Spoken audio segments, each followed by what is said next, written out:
summary forward. There is no change in delivery of service in the province of Nova Scotia. Thank you. The honourable member for Victoria de Lakes on his final supplementary. Mr. Speaker, back in February, 2 months ago, the Deputy Minister of Community Services appeared at the Standing Committee on Community Services. What he said was exactly opposite to what the Minister said at the CUPE News Conference. He said, and I quote, "There's no planning around, in fact, actually moving away from our existing model." And I'll table that, Mr. Speaker. Today, the Minister of Education and Early Childhood Development told reporters that childcare funding is under review. So my question through you to the Minister, who was right and who got it wrong? Is there an NDP plan to change the funding model for childcare, or isn't there?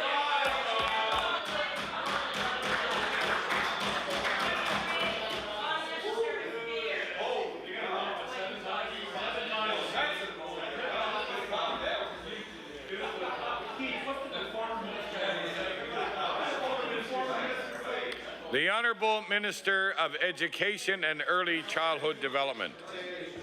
Thank you very much, Mr. Speaker. We have it right. The honourable member for Halifax Clayton Park. Thank you. Mr. Speaker, my question is for the Minister of Finance. Mr. Speaker, last year the federal government expected revenues to grow by 6%. However, they have had to downgrade their revenue growth projections now to 3.8%. In short, Mr. Speaker, the federal government has had to adjust its tax base estimates downward, and with that, the feds are expecting lower revenue growth. This realistic adjustment is in stark contrast to what the Finance Minister is telling Nova Scotians today about our revenue projections. My question, Mr. Speaker, is with the province expecting to lose 1,100 jobs in the next year, and clear indications of a slowing economy, where is the Finance Minister finding an extra $145 million in new personal tax revenues? The Honourable Minister of Finance.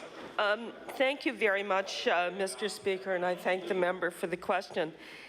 Mr. Speaker, private sector economists at all of the major financial institutions review Nova Scotia's budget economic assumptions, and they compare them against their own forecasts, Mr. Speaker. And in addition to that, the Conference Board of Canada, Apex economists and economists here in the universities all look at the economic assumptions of the department. And having done that, Mr. Speaker, they concur with the assumptions of the department, and that formulates the estimates, the fiscal forecast of our budget, a balanced budget that restores really important services like the children's dental program that were cut by the Liberals in the 1990s. The honourable member for Halifax Clayton Park on her first supplementary. Thank you very much. And Mr. Speaker, standing behind assumptions and so on is flying in the face of a lot of the facts that I'm bringing today.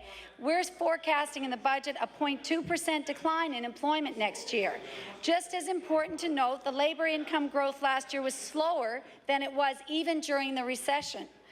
And the downgraded GDP growth, because of downgraded GDP growth, the federal government is expecting revenues to be a full $17 billion lower than were predicted in the fall. All of these are facts, Mr. Speaker. Mr. Speaker, we too are facing a slowing economy, and nominal GDP is only expected to grow 2.3% in 2013 and 3% in 2014.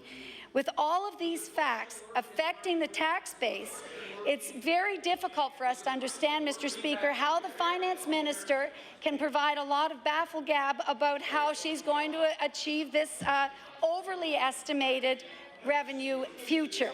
Mr. Speaker, will the Minister of Finance tell Nova Scotians how provincial income tax revenue can be expected to grow at a whopping rate of 7% in the medium term when nominal GDP growth rates are forecast to only be 2.3%, and 3%, respectively. The Honourable Minister of Finance. Well, thank you very much, Mr. Speaker. Mr. Speaker, as I indicated, all of the economists in the big financial institutions in the country looked at the assumptions that were put together by the economists in the Department of Finance, and they compared those assumptions with their own forecasts, and they find the assumptions to be reasonable. And in fact, Mr. Speaker, they found the assumptions in the Department of Finance to be conservative compared to their forecasts for the coming year. Many economists in this country are looking at Nova Scotia's economy in the coming year and out into the next year as being growth in the middle of the Canadian provinces for the first time in many, many years, Mr. Speaker. And Mr. Speaker, this is the result of a number of very positive projects that are on the horizon. This province is turning the corner with the shipbuilding contract, with the building of the Nova Centre, with the investment in IT by IBM, Mr. Speaker. There are many positive job opportunities for Nova Scotians that will contribute to the GDP growth of this province, good jobs and good taxes that we can reinvest in programs for kids, seniors, and small business, Mr. Speaker. The Honourable Member for Kings West. Speaker. Mr. Speaker, according to a Freedom of Information request received in our office last month, more than 3,000 Nova Scotians, 3,132 to be exact, are waiting for hip and knee replacements in our province. Of these 3,000 plus patients, over half of them, 55% of them have been waiting more than the national benchmark of 6 months. In fact, Mr. Speaker, a national report card produced last summer by the Canadian White Times Alliance gave Nova Scotia an F for our effort in knees, a D for hip replacement, foot and ankle, of course, is off the charts. Some of the worst grades in the country. What specific action is the minister taking now to address the fact that 1,709 Nova Scotians have been waiting 6 months for their orthopedic surgery? The Honourable Minister of Health and Wellness. Thank you, Mr. Speaker. Access to health care services is a priority for this government.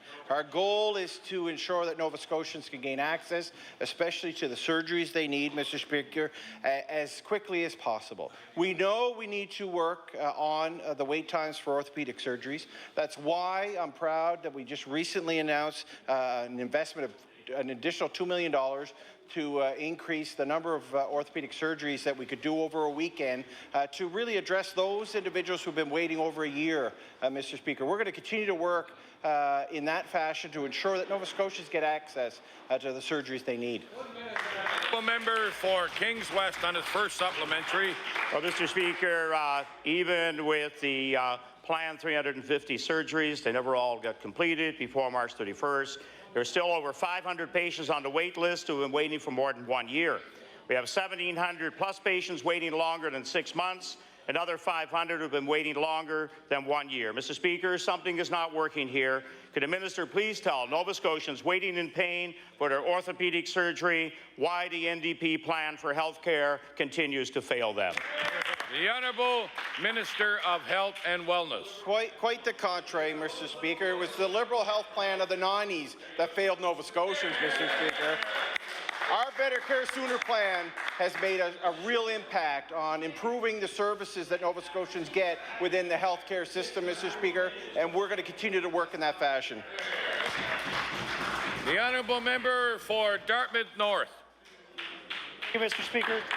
Mr. Speaker, on February 24th, 2010, an announcement of the Target 100 program was made by the Premier and the Minister of Community Services.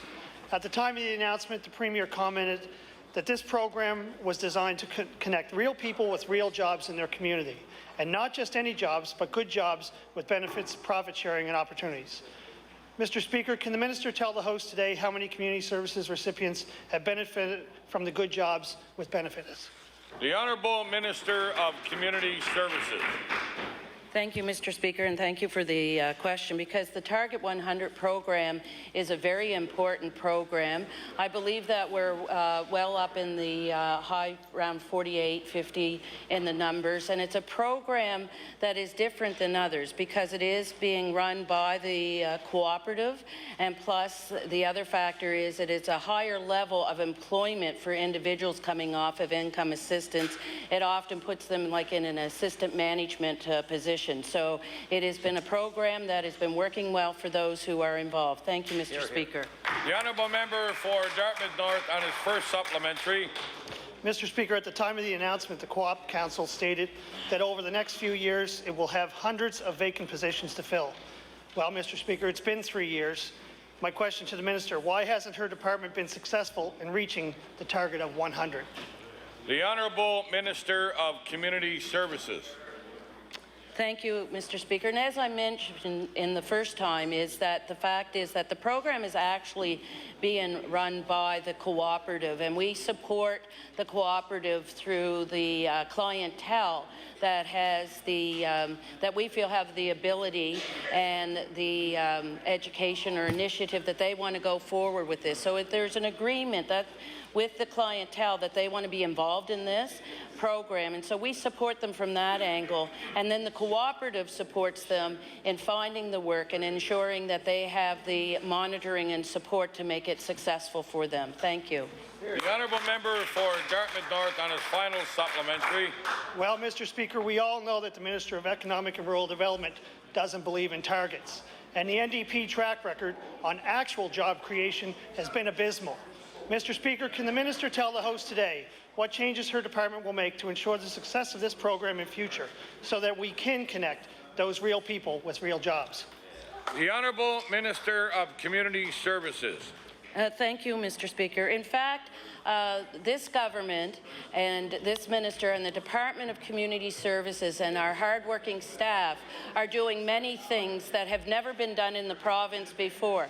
Not only are we working with Target 100, but we're looking at the whole ESIA, which is the Employment Income Program, which hasn't been looked at, and we're looking at it in a variety of different areas, and including the employability of individuals, and we're working with LAE also. So we are doing things very differently. We're doing them in a holistic manner, bringing departments together and providing opportunities that neither party ever thought of looking at when they were in government. And so we are moving forward with changes that are good, and we'll see a difference in this province because we've already seen it. Thank you. The Honourable Member for Kings West. Thank you, Mr. Speaker. I don't like to go back too far in political history because Nova Scotians don't want us to go back to when we were in power in '99. They're going to judge this government on its ineffectiveness for the past 4 years. But just for the record, Mr. Speaker, the last time the Liberals were in government, the orthopedic wait time was 4 months. Well, Mr. Speaker, my question is again for the Minister of Health and Wellness. Late last month, Nova Scotia lost a bright young orthopedic surgeon. Dr. Andrea Belkovich went to Toronto. Having been in the Valley for 2 years, her wait list grew to 1,300 patients. Mr. Speaker, there are not too many specialists like Dr. Belkovich out there. In addition to ortho procedures, she specialized in minimally invasive orthopedic surgery for people with diabetes. A demand, Mr. Speaker, which will only grow in this province, not diminish. She was young, bright, and innovative, apparently just too bright and innovative for this NDP government. With wait lists exceeding 3,000 patients, with our own patient load of 1,300, how could the minister afford to let Dr. Belkovich go? The Honourable Minister of Health and Wellness. Thank you, Mr. Speaker. What we can't afford, Mr. Speaker, is a Liberal government. Back in the 90s, Nova Scotians will remember, Mr. Speaker. Healthcare workers will remember, Mr. Speaker, and they can pretend it didn't happen, but it happened. We're going to continue to invest in Nova Scotia, Mr. Speaker. We have the first physician resource plan in the province's history, Mr. Speaker. The Liberals didn't bring one in. The Conservatives never brought one in, Mr. Speaker, because we need to ensure that we have the right mix of physicians in this province, Mr. Speaker, so we can improve services for all Nova Scotians. So we're going to continue to work to ensure that Nova Scotians have access to the right doctors that they need, Mr. Speaker, and we're going to continue to work with all district health authorities to ensure that people have access to the surgeries they need. The honourable member for Kings West on his first supplementary. Well, thank you, Mr. Speaker. And I think the minister is hearing the alarm bells going that the physician resource plan doesn't quite monitor the true clinical footprint of this province. Mr. Speaker, this is a surgeon that wanted to stay. The district asked the department for the financial resources to keep her, and the answer from the NDP government was no. So much for autonomous local decision by DHAs, Mr. Speaker. We have an NDP government that can find over $1 million for the self-promoting TV ads, yet no money to keep an orthopedic surgeon here in the province. Mr. Speaker, can the minister tell us why self-promotion is more important to this government than keeping an orthopedic surgeon to deal with our wait times? The Honourable Minister of Health and Wellness. Thank you, Mr. Speaker. I'm trying to contain my laughter, Mr. Speaker, because if the Liberal Party was so concerned with health care, why in the world is health care called fourth in estimates in this chamber? Something I've never seen in 10 years, Mr. Speaker. We're working extremely hard to improve services for Nova Scotians. And Mr. Speaker, we're going to continue to work in that manner. The Liberals have a track record in health, and Nova Scotians will remember it.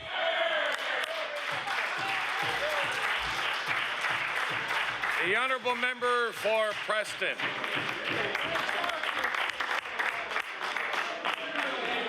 Mr. Speaker, when the NDP broke their agreement with municipalities and tore up the MOU, they said that there would be no costs associated with this decision. In fact, on April 5, 2011, the minister stated there would be no changes whatsoever. This should not impact their bottom line. Then again, on April 6, 2012, the minister said the municipalities are actually better off under these arrangements. Mr. Speaker, does the Minister of Service Nova Scotia Municipal Relations still believe there's been no impact on the bottom line and that municipalities are better off after they've torn up the MOU? The Honourable Minister of Service Nova Scotia and Municipal Relations. Thank you, Mr. Speaker. First of all, to set the record straight, we didn't tear up the MOU, Mr. Speaker. We actually followed the MOU, and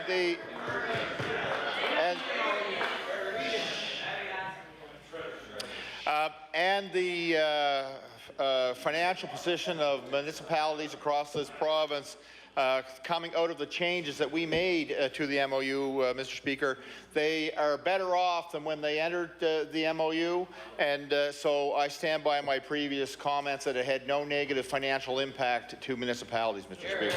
The honourable member for Preston on his first supplementary. Well, Mr. Speaker, what we have heard from the municipalities is that the minister has impacted the bottom line in all the municipalities across the province. For example, the minister tore up the MOU. That meant that municipalities had to come up with extra funding for education, which was not budgeted for. In fact, in HRM, the municipality is facing an $8 million increase in education costs because of the minister's reckless decision. Mr.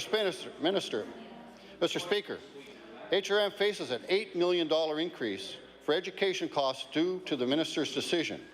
Does he still think there was no impact to the bottom line and that municipalities are better off after tearing up the MOU? The Honourable Minister of Service Nova Scotia and Municipal Relations. Thank you, Mr. Speaker. Look, the member opposite, I think, lives in the world. If I say it often enough, it must be true.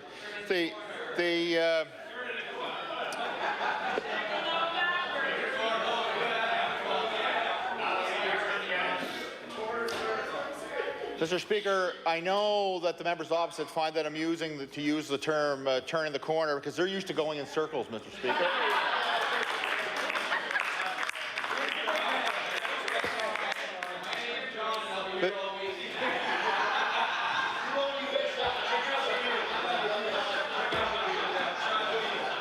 should be so lucky, Mr. Speaker. Mr. Speaker, one thing that came out of the MOU, Mr. Speaker, was that the rate for education tax was held at the 10-11 level that they entered into the MOU. So therefore, and it used to be tied to CPI, and that's been removed. So really, the rate on the tax for education was held, and it's supposed to stay that way, I think, to 15-16 or 16-17. I can't remember. I can get that number for the members. So therefore, there really is no increase for those municipalities. The only thing that might cause the increase is if their assessment values go up, Mr. Speaker. The honourable member for Preston on his final supplementary. Well, Mr. Speaker, the assessments did go up. And the government is going to collect another $8 million for education costs. That means a municipality would be forced in a position of raising extra revenue or cutting services. They have been forced into this decision because of the MOU. The province is going to assume more of these services that fall under provincial jurisdiction, which they refuse to do. Now the people of HRM are faced with higher taxes or further cuts to essential services. Mr. Speaker, the NDP government has already cut $76 million from the classrooms, while collecting an additional $8 million from HRM residents. Force and Regional Council will make tough decisions on essential services. Will the minister reverse this reckless decision and reinstate the MOU? The Honourable Minister of Service, Nova Scotia and Municipal Relations. Mr. Speaker, I wonder if you can tell me if delusional is unparliamentary. Now, certainly it is. Well, thank you, Mr. Speaker. I'll rephrase my intended answer. Mr. Speaker, the member opposite actually was the minister in charge of the department similar to this department, Mr. Speaker. I'm going to give him a little history lesson. That I think it was the Reagan government, but I could be wrong. But anyway, at one point in the past, a previous government really took over the funding for education. Prior to that, education funding was done at the local level. So the government took over that funding to the level of 85% of the cost, and now municipalities are responsible for about 15%. So when the member keeps saying that this is a provincial jurisdiction, what the province actually did was remove 85% of that education cost from local government, and they're left with 15%, which I think turned out to be a good thing for municipalities, Mr. Speaker. The honourable member for Cape Breton North. Thank you, Mr. Speaker. Mr. Speaker, from February 2009 to February 2013, the price of energy went up 44.5%. If we compare the 4 years before that to the price of energy, only went up 6.5%. Then, of course, Mr. Speaker, the previous government didn't use dirty imported coal to produce energy. During the 4-year comparison, there's a 37.9% difference in percentage increases. Mr. Speaker, that's horrendous. The NDP have inflated the price of energy to the most expensive in the country, and the price of their solution is well unknown. Yet small and medium-sized businesses and everyday Nova Scotians are left wondering why there are no jobs. Mr. Speaker, the province is not open for business. My question to the Ministry of NRT is, will he admit not only that has the NDP jobs where failed, but they have created a perfect storm of economic breakdown? The Honourable Minister of Economic and Rural Development and Tourism. Thank you, Mr. Speaker. Mr. Speaker, the fact is that we've created a good environment for businesses right across the province of Nova Scotia, Mr. Speaker.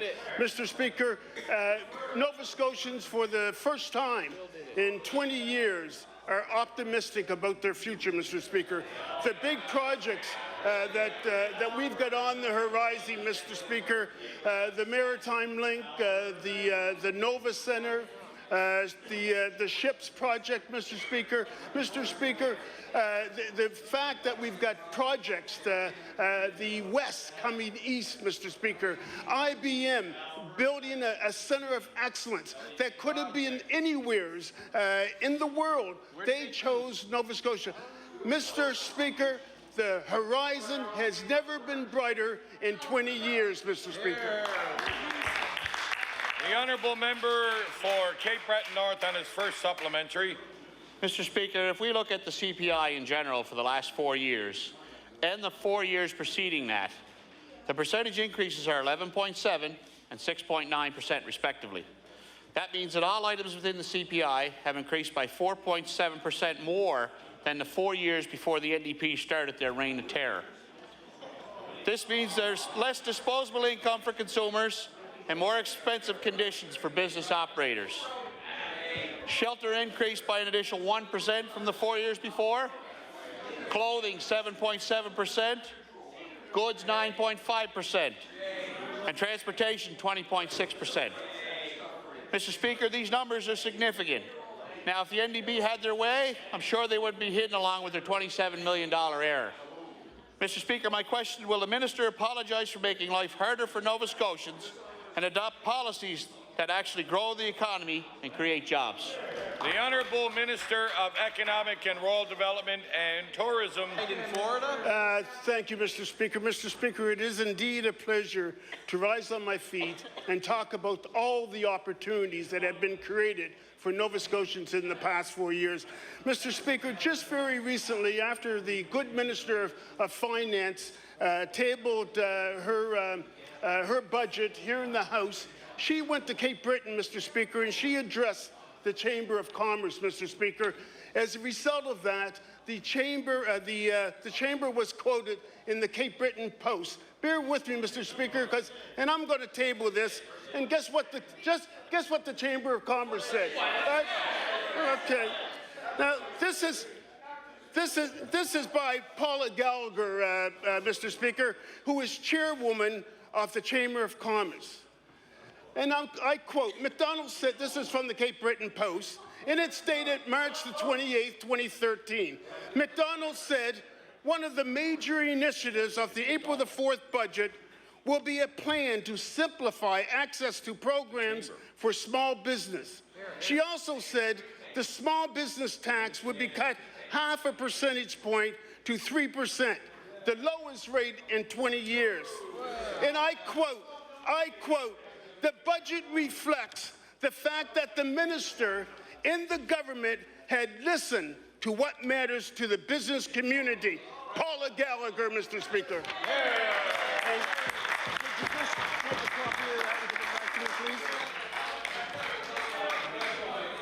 I'd like to remind all the members, it's improper to refer to another member by their name in any way during any proceedings in the House. I did hear the name McDonald in that statement. I think they were referring to the Minister of Finance. This includes notices of motion and while reading from documents such as newspaper stories. The Honourable Minister of Economic and Rural Development and Tourism. Thank you, Mr. Speaker, for bringing that to my attention, and I retract that. Thank you. The Honourable Member for Cape Breton North.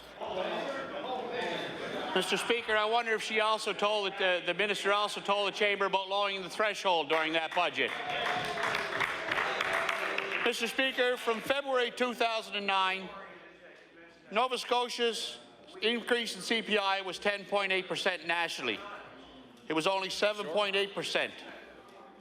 In the 4 years prior, Nova Scotia increased by 7.4%, and nationally we increased by 7.7%.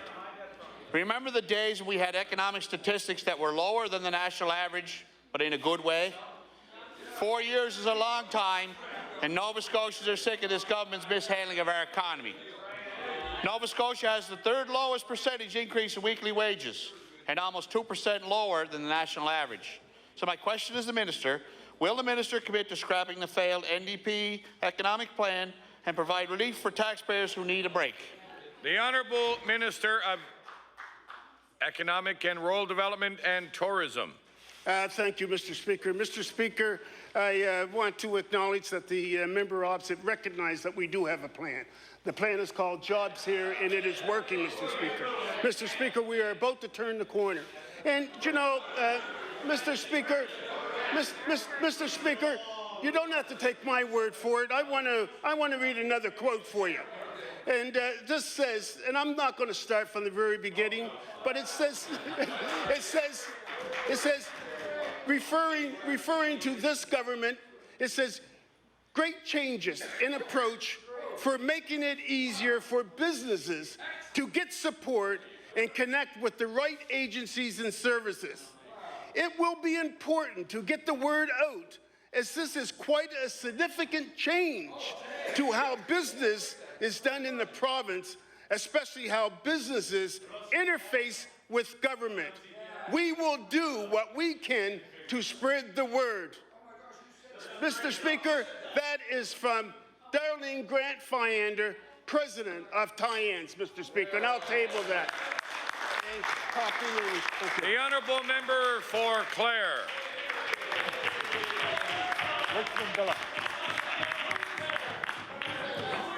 Thank you, Mr. Speaker. Mr. Speaker, my question today is for the Minister of Health and Wellness.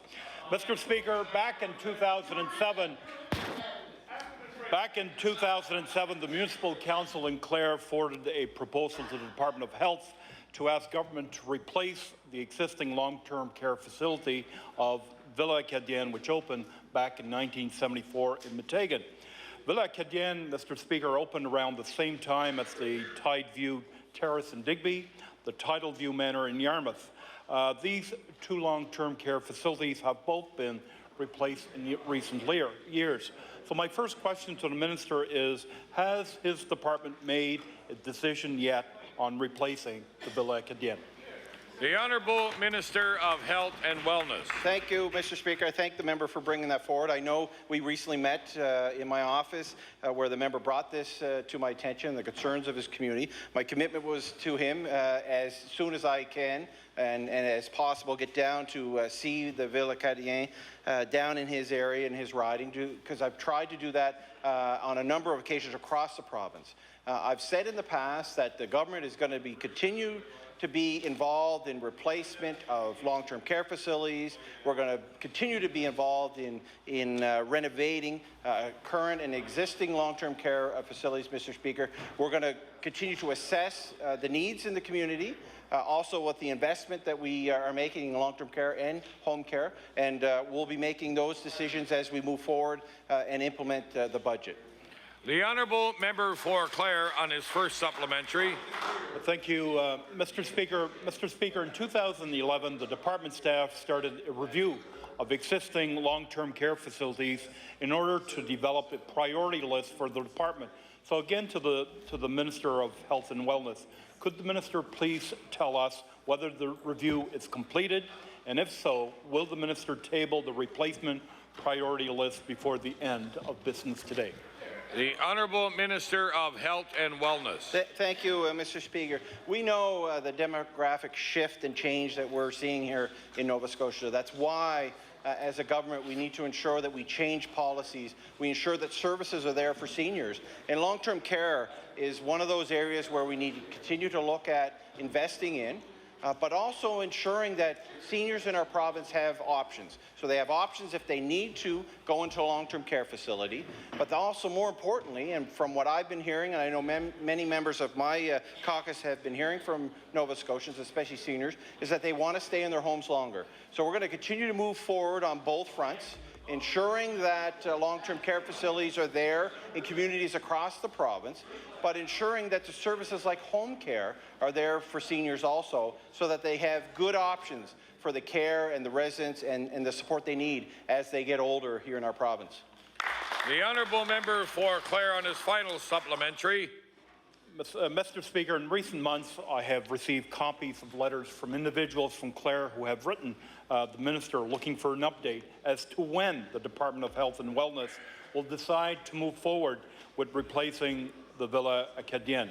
So my final question to the Minister, does the Minister know when the Department will decide to go ahead and replace the Villa Acadienne in Meteghan. The Honourable Minister of Health and Wellness. Thank you, Mr. Speaker. And I know the member brings this question forward because he's concerned about the seniors in his community. And as a government, we're concerned about seniors in all communities across the province. That's why we're continuing to look at where we need to invest, not only in replacing long-term care facilities, but renovating them and ensuring that they have the appropriate facilities across the province. It's been a challenge, Mr. Speaker, over the last 4 years. We know that the finances of the province haven't been great. The Conservative Party that was in power for 10 years left us with a financial mess that we had to clean up, and I was very glad to see that our government introduced the balanced budget, because it gives us more options to entertain organizations. It gives us more options to look at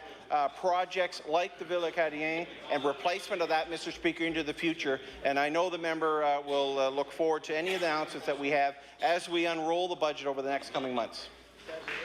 The Honourable Member for Glace Bay.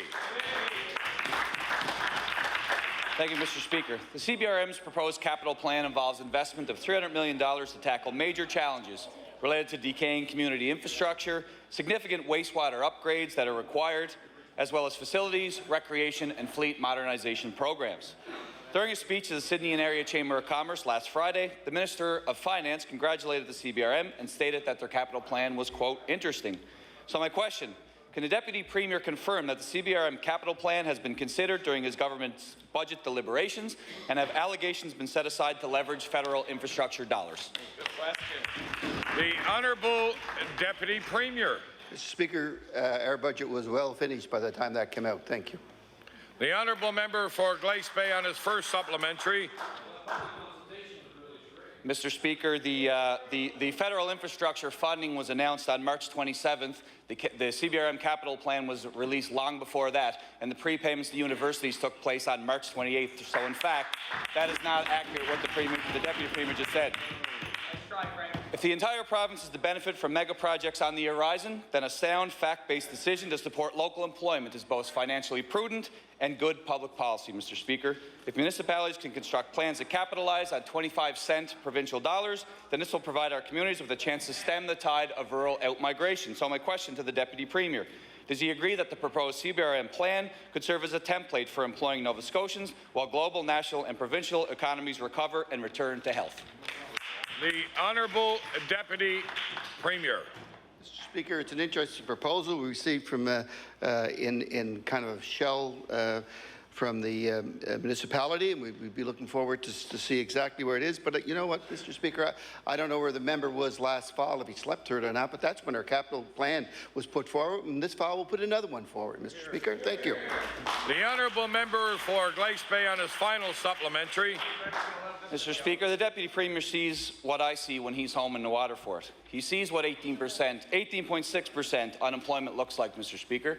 He sees the impact of families travelling out west and the impact that has on the family unit. He knows that the CBRM cannot afford the $90 million required for wastewater upgrades in the next few years, and he feels the societal impacts that occur when families leave and never return to Cape Breton, Mr. Speaker, as do you. So my question to the Deputy Premier, understanding both the challenges and potential for our island, will the Deputy Premier stand in his place today and endorse the CBRM capital plan? The Deputy Premier.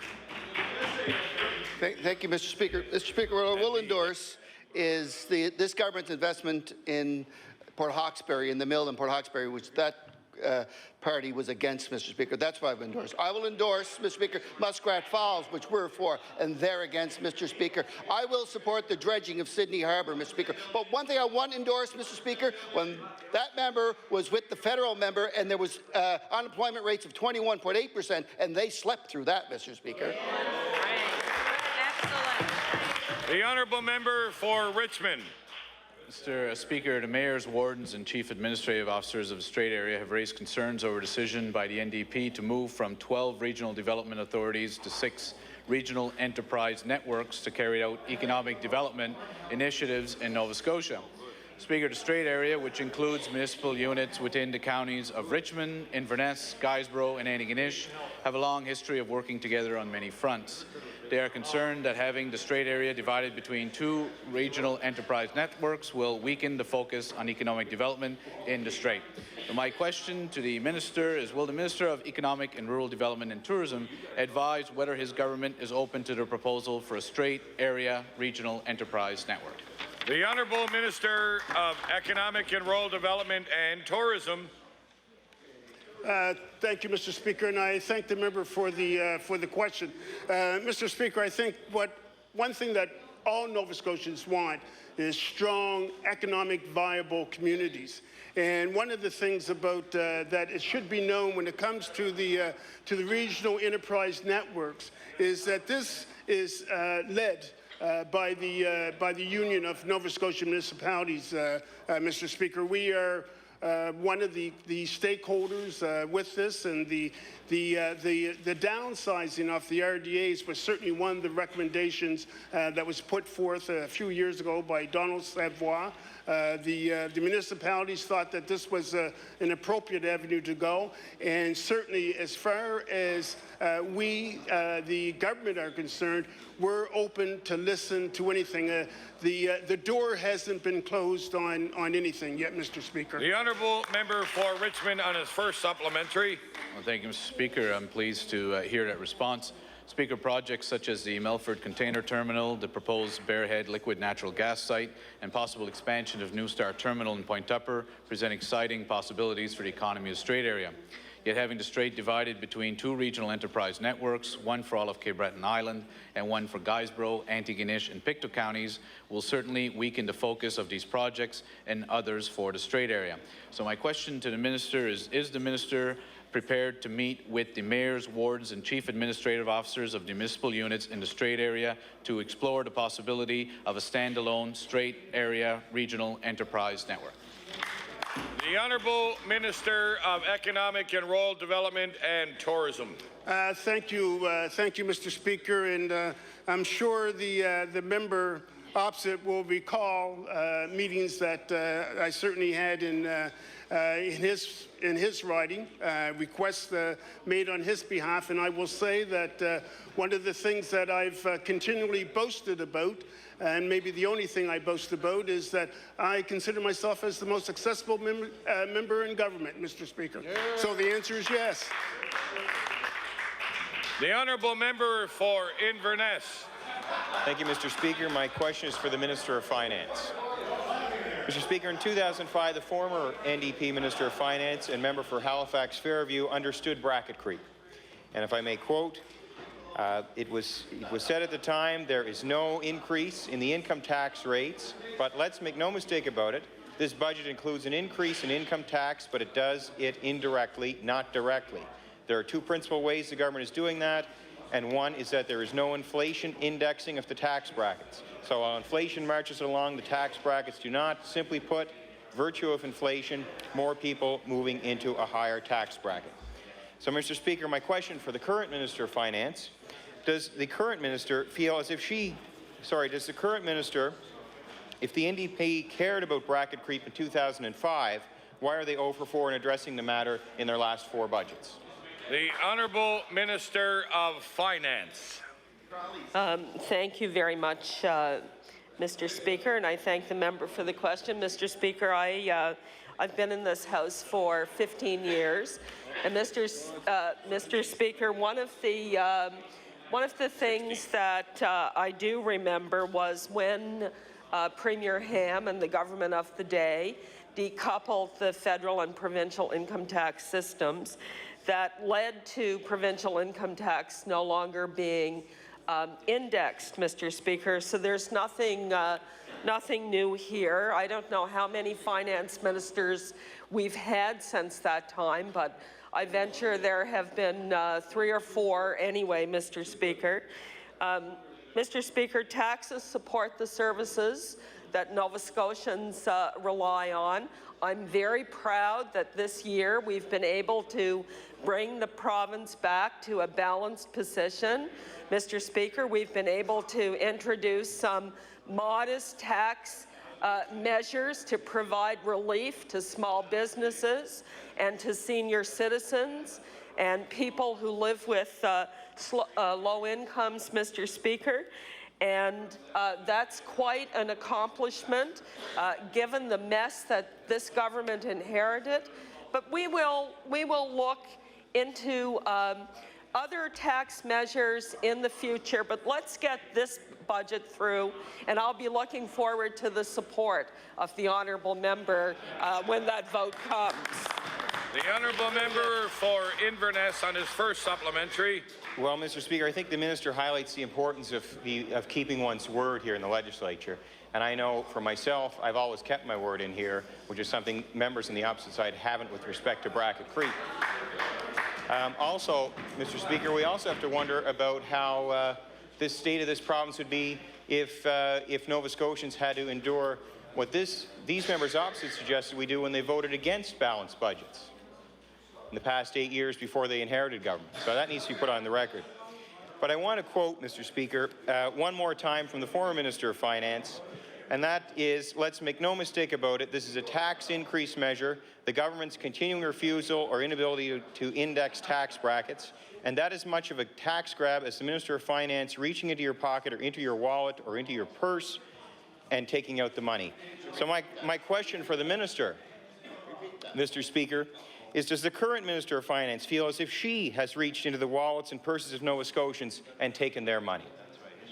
The Honourable Minister of Finance. Thank you very much, Mr. Speaker. Well, Mr. Speaker, this Finance Minister is very proud that we are investing in services with this budget. We are restoring the cuts that the Liberal Party made to the children's dental program in the mid-90s, Mr. Speaker. Mr. Speaker, we are providing insulin pumps and supplies to young adults who have insulin pumps, Mr. Speaker. Mr. Speaker, we have invested to ensure that ambulance fees are reduced in long-term care facilities, Mr. Speaker. Mr. Speaker, we have ensured that class sizes are capped for our children in grade primary to grade 3, Mr. Speaker. Mr. Speaker, we are providing... Order, please. Order. The time allotted for oral questions put by members to ministers has expired. I will now look at the House Leader for the Progressive Conservative Party to call business. Thank you, Mr. Speaker. I hope I'm looking pretty good. Can you call Bill number 6, Next Generation Act, please? Bill number 6, the Next Generation Act. I will now recognize the Honourable Leader of the Progressive Conservative Party. Thank you, Mr. Speaker. It's always good to see a Spring Hiller in the gallery, and I'm wondering if I might be permitted a quick introduction as I begin my remarks. If you feel like it. I do, Mr. Speaker.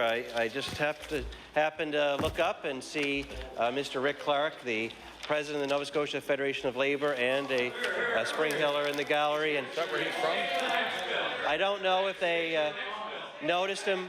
I don't know if they noticed him on the government side because he's sitting in the opposition gallery, where, of course, he's more than welcome to be, so I just wanted to recognize that he was there. Mr. Speaker, I rise to speak in support of this bill, intergenerational reporting, a bill I believe is of tremendous importance because it would be a great step forward in the way that the province is governed, truly bring Nova Scotia into the 21st century. The bill, quite simply, requires that in addition to the 12 months budgeting that goes on in this House, in addition to the day-to-day, short-term decision-making that goes on the government side, that once in a while, the House and the government be required to report on the effect of today's decisions on the next generation of Nova Scotians. And Mr. Speaker, that every 5 years, the government be required to account for its decisions, not just to today's taxpayers and voters and citizens, but to the next generation. Mr. Speaker, that report, of course, would include the state of the province's finances and whether they're truly in balance or not, but also the state of the social health of the province, the state of the province's environment, and whether today's decisions are creating an environmental deficit any more than they create a financial deficit or surplus, because Mr. Speaker, young Nova Scotians want to know that they are being looked after today in all of these ways, even in the demographics of the province. Are more people coming to Nova Scotia than leaving, or the other way around, and what does that mean to the long-term economic and social well-being of the province? These are the things that we want the government to report on, and that all Nova Scotians want to know are being taken into account when government makes decisions. And I'll give you a few examples, Madam Speaker. Nova Scotians now know that the Auditor General of Nova Scotia reported to the people that he believes the question of the ever-escalating pile of debt that's building up in our province, now the second highest per person in the country, raises ethical questions about whether that is fair to the young Nova Scotians who are going to be left to pay the bills for today's decisions. Mr. Speaker, decisions that the NDP have made today to add $1.5 billion to our debt might look very different if they were required to account for those decisions to the next generation of Nova Scotians. When the NDP came into office and repealed the balanced budget law, Mr. Speaker, and started a string of 4 consecutive deficit budgets, that decision might look very different if they were required to answer not just to today's House of Assembly, but to a whole new generation of Nova Scotians. And Mr. Speaker, the Liberals are no better. Well, they complain about deficits and debt. They go out and they do polling to decide whether they're going to be in favor of actually doing something about it or not. They flip and they flop. They look at polls to tell them whether it's right to stop the growth in debt, whether it's right to balance the budget or not. But if, like the NDP, the Liberals were required to answer that question not just by relying on polls, but also by answering to a whole new generation of Nova Scotians, perhaps even they would be dragged kicking and screaming into doing the right thing for our kids, and that is to say no more to the growth in debt and all those bills that we hand on to them to pay, Madam Speaker. In fact, even reporting to their own members, perhaps the Liberals wouldn't be running a deficit in their own party's books if they knew that ultimately they have to look beyond just today when they make their own decisions, and that Nova Scotians can look and judge them, like they will judge the NDP and us, on whether we're ready to form a government based on whether we can even run our own affairs. Those are the kinds of decisions that people can only make when they know the facts about how each party runs its own affairs, whether they complain about deficits but run them themselves or not. That is one of the benefits of requiring these kind of reports, Madam Speaker. I'll give you another example. Madam Speaker, power rates and power policy is another great example.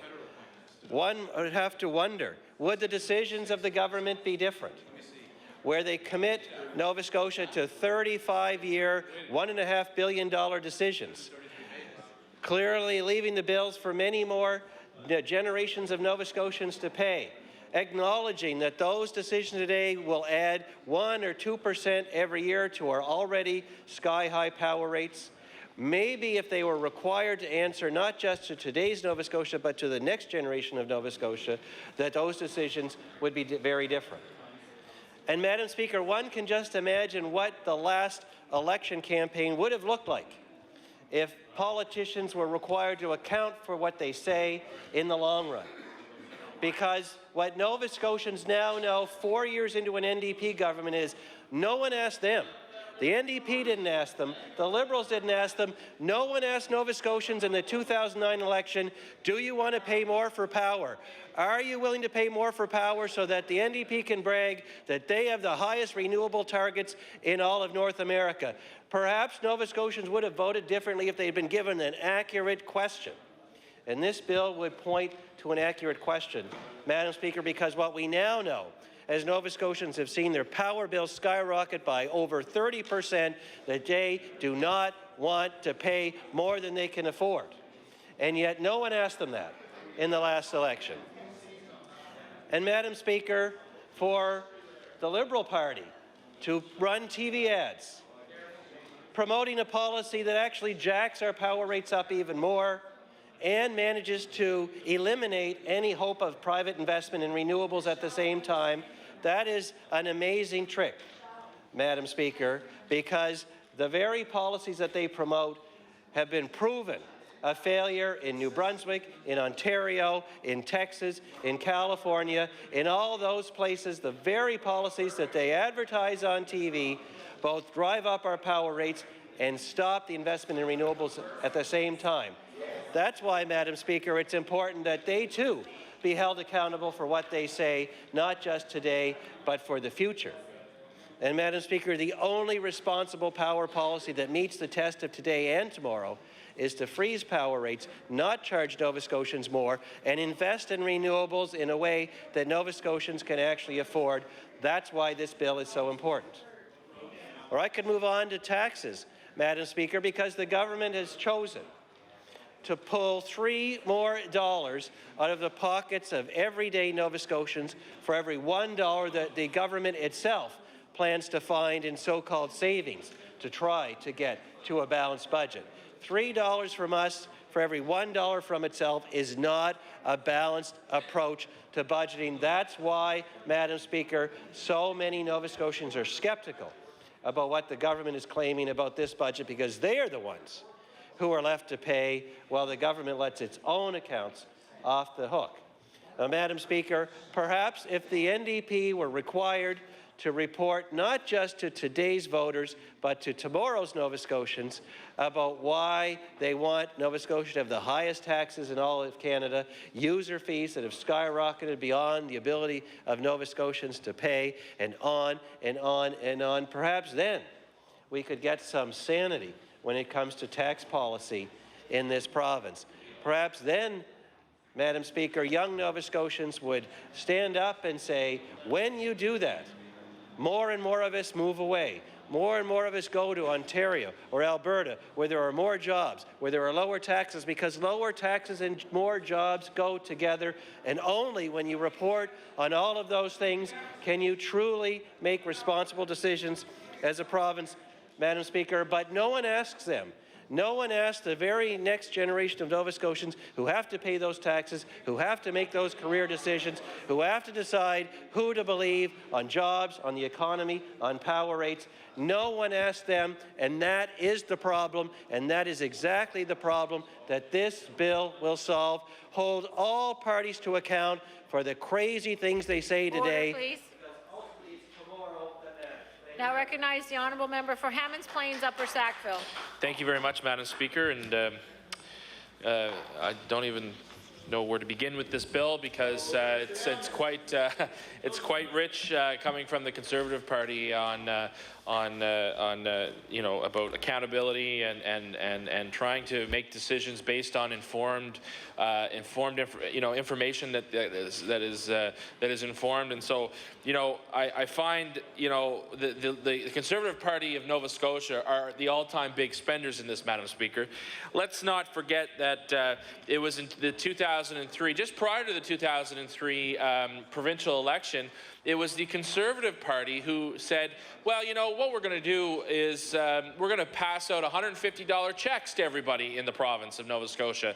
And will that decision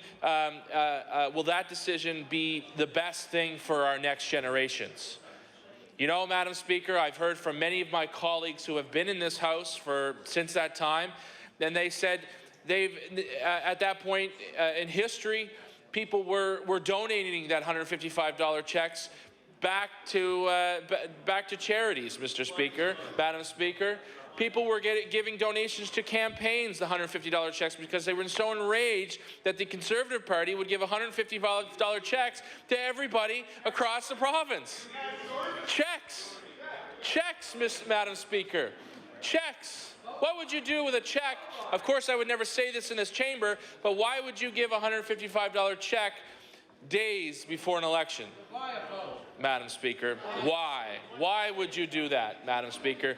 That is the reality about the Conservative Party. Now, I'm going to talk a little bit about the Liberal Party later, but I do want to talk a little bit about the Conservative Party, Madam Speaker. Let's also talk about the Conservative Party in this chamber who who brought forward a plan when it came to refurbishing one of the much-needed infrastructure needs in our province, which was around physical fitness, Madam Speaker. Physical fitness, which, you know, some of us, including myself, Madam Speaker, need to do a little bit more of. But I can tell you, Madam Speaker, that the Conservative Party brought forward a 10-year plan, what was called the BFIT program, Madam Speaker. The BFIT program, a 10-year program to invest in recreational facilities right across our province. Madam Speaker, they brought forward a plan that would ensure next generation would be able to this was an investment in what they call the next generation, Madam Speaker, and this was going to be a sustainable program for 10 years so that we could really make a difference in the physical fitness of our communities, Madam Speaker. And what did they do, Madam Speaker? They spent it all in 2 years. They spent it all in 2 years, and when did they spend it, Madam Speaker? They spent it prior to an election. That is the Conservative Party, talking about investing in our next generation, investing with informed decisions. $68 million,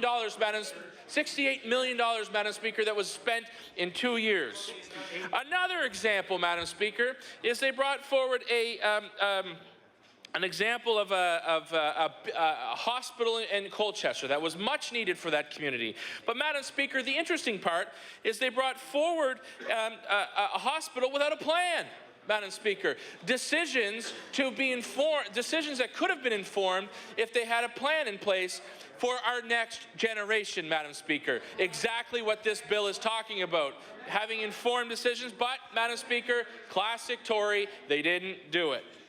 Another example, Madam Speaker, is allowing spending in government. Now, this is the Conservative Party. Now, I know Conservatives don't like government. They would prefer a smaller government. But this is what I find interesting, Madam Speaker, is that the Conservative Party, when they were in government in the last little bit, between 1999 to 2009, Madam Speaker, spending in government departments rose by 6%, 7%, and 8%, Madam Speaker, depending on the year you look. So they were just handing over money, hoping to fix problems, Madam Speaker. Classic Tory. They say they have a plan, but never follow through on it, Madam Speaker. And that's exactly the sort of thing that they're saying this bill would do. But maybe they would, bring forward. Maybe they would hire a fancy pants consultant like Corpus Sanchez in 2000. I think it was 2008. 2008 to reform our healthcare system, $1 million consultant, and there's only one person that got a job out of that, and that was the executive assistant to the Minister of Health who got a job out of that, Madam Speaker.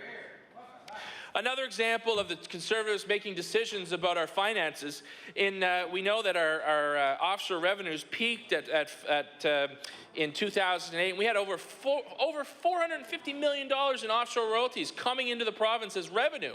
So the Conservatives built programs based on money that they could not guarantee would come in every year.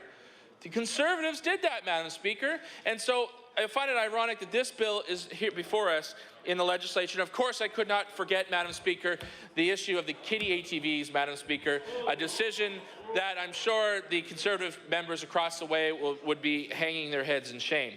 Now, Madam Speaker, I've done enough to the Conservatives. Now I want to talk a little bit about the Liberal Party, Madam Speaker. Because, of course, if this bill was to ever come forward, whoever had their way, now all three parties in this Legislative Assembly would, whenever the election is called, have the ability to form a government. That's the reality, Madam Speaker. That's what elections are.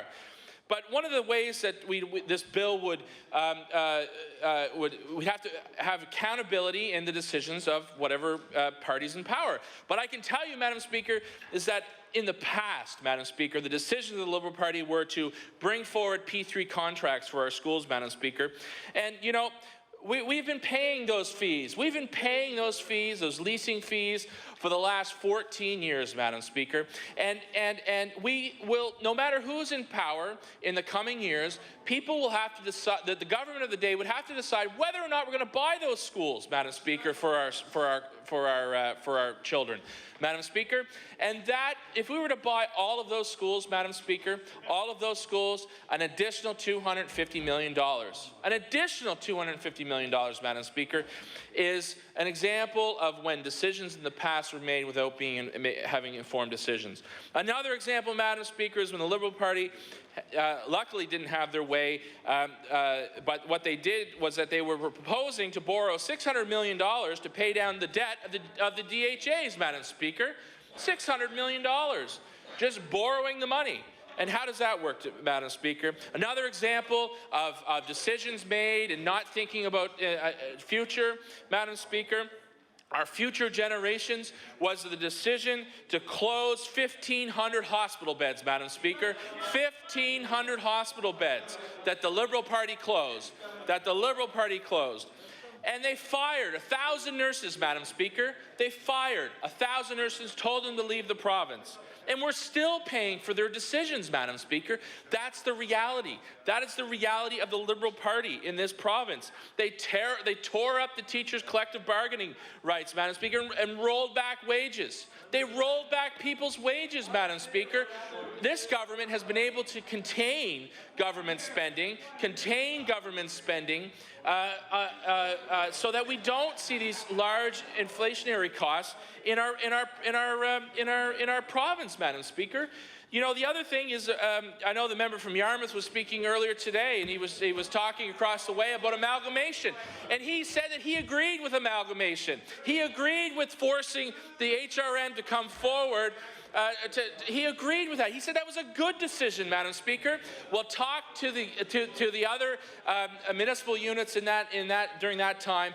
People were not happy with the decision of the Liberal government at that day. But you know, Madam Speaker, the only foresight the Liberal Party saw when they were ever in government was that they would put a tax on every bottle of liquor in this province, Madam Speaker. Every bottle of liquor in this province, every bottle of liquor, Madam Speaker. That's what the Liberals did, and they put it in their own coffers, Madam Speaker. They put it in for electioneering purposes, and I can't believe that the Liberal Party would do something like that, Madam Speaker. I know what our government has done, Madam Speaker. We've ended March Madness. We've made sure that we live within our means, Madam Speaker.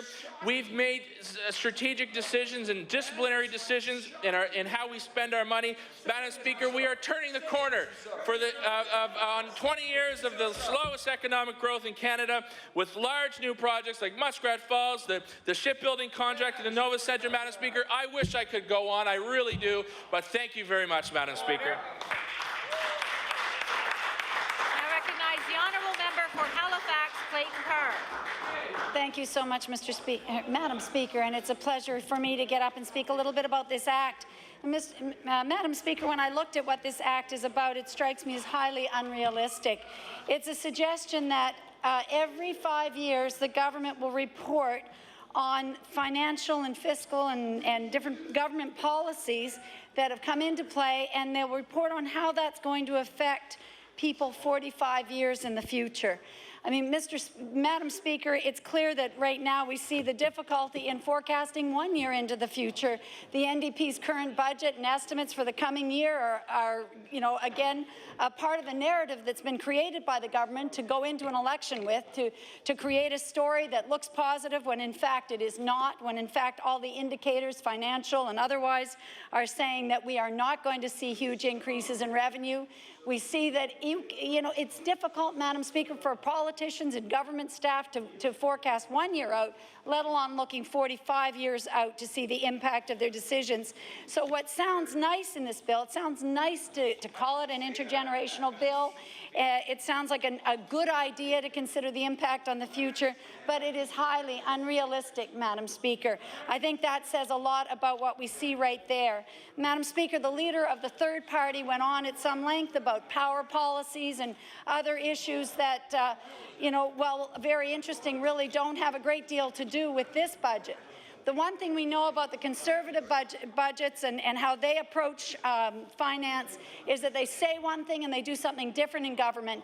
And the Leader of the Third Party is taking a page right out of Harper's book, Madam Speaker, the Prime Minister of Canada, and saying in opposition that he's going to balance budgets, that he wants balanced budget legislation, and so on, when in fact we only have to look at the last 6 or 7 years here in Canada under the Harper government, and we can see that they took it from a huge surplus left by the Liberals to deficits every single year that they've been in power. They completely squandered large surpluses that were put in place through difficult fiscal measures in the 90s, which the NDP here in this province loved to hearken back to, at a time when the Liberal government took power in 1993, the province was bankrupt.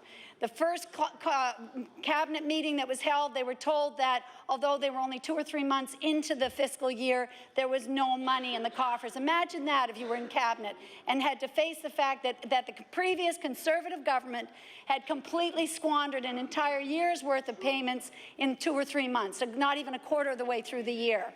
And that was what the Liberal government was faced with. After years of just squandering money and wasting money and buying electronic toilet seats and God knows what else under the Conservative government. We remember that, Madam Speaker. We remember that kind of fiscal management, and it was abominable. It was abhorrent. And I think the Conservatives are, in opposition and outside of government love to preach that they are fiscally responsible, that they're literally big C conservative. They are not, Madam Speaker. The Harper government has not been conservative. Neither has previous Conservative governments in this province. And it's a bit ironic that it's the Liberal Party that had shown the greatest amount of concern for people balanced with financial concerns. We are the party that has found that balance. Madam Speaker, the opposite party here, the NDP in government, have absolutely abandoned all of their principles, all their social democratic principles, all their sister this and brother that, out the door. That's where it is. And the Labour Union darn well knows it. The Labour leaders know that. The Labour Union members know that. Your social democratic principles have gone out the window to be more conservative than the Rodney MacDonald government was before you. Madam Speaker, it's difficult to encourage people to be active and interested in politics when there is so much hypocrisy that surrounds me today. It really is. Madam Speaker, the Leader of the Third Party is talking a good talk with this kind of intergenerational talk, but he knows how to cut a good deal for himself as well, Madam Speaker. The Leader of the Third Party has benefited considerably from federal appointments by the Prime Minister Harper, including seats on the board of the Halifax Airport Authority. Order, please. Yes? I would ask the member to retract the terminology hypocrisy. It's unparliamentary. Yes, I definitely will take that back. There are a lot of words we're finding in the last few weeks that are not acceptable here. So I will withdraw that word. Thank you. So, Madam Speaker, I believe I have a couple of minutes left, so I'd like to continue. I was mentioning that the Leader of the Third Party has benefited greatly from federal appointments from Prime Minister Harper, including seats on a number of boards, including the Halifax Airport Authority and the Public Sector Pension Investment Board. The Leader of the Third Party has stated that he stands for cutting wasteful public spending. All the while, he has claimed stipends and travel costs from Prime Minister Harper totaling $310,275 in federal tax dollars. The Leader of the Third Party earned $25,000 to attend 25 board meetings and claimed $9,000 in travel costs alone. Madam Speaker, the member for Cumberland South has done all of those things while trying to speak about, on Order, please. I would ask the members, the chatters, order.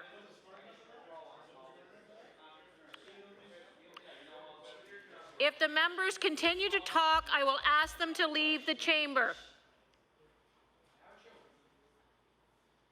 And I won't give you another chance.